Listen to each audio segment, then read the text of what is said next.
Les mytiliculteurs, je vous en parlais, ils produisent chaque année 20 000 tonnes de moules, essentiellement en Bretagne Nord. Des moules très appréciés par les dorades royales, un peu trop même. L'année dernière, certains professionnels ont perdu les 3/4 de leur production. Mais un producteur de 5A dans les Côtes d'Armor a peut-être la solution.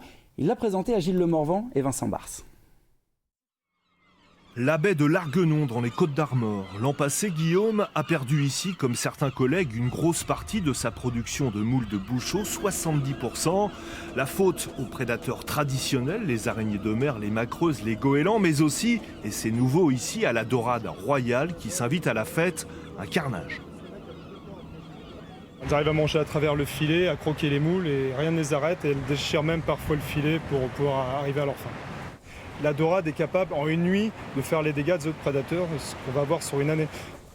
On peut voir ces cordes qui normalement bien garnies aujourd'hui sont complètement démunies de leurs moules. Donc là c'est pour nous une catastrophe puisque c'est le naissain qui va nous permettre d'ensemencer pour la récolte de 2022. Les dorades prolifèrent sur le littoral, mais il est difficile de savoir où et quand elles vont attaquer, expliquent les professionnels. Pour les éloigner, un effaroucheur acoustique avait bien été mis au point, mais elles s'y sont habituées. Et dans le Finistère, certains conchiliculteurs ont même mis la clé sous la porte. Il y en a qui disent que c'est le réchauffement, d'autres c'est la température, les changements bathymétriques, la turbidité. On tâtonne, mais on n'a pas aucune certitude. Puis ça complexifie d'autant plus nos activités et ça met vraiment en péril nos productions.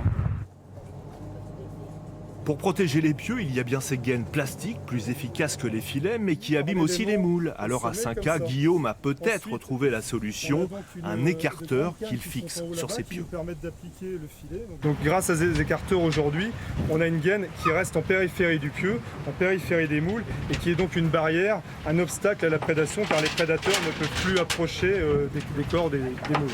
Son MyThi-Protect est désormais fabriqué par une entreprise dorée. Le projet est notamment soutenu par la région et l'Europe et 50 000 exemplaires ont déjà été vendus. Mais Guillaume compte persévérer pour que les dorades privées de moules adultes ne se rabattent pas sur les juvéniles pour en faire leurs 4 heures et ne mettent en péril la prochaine saison.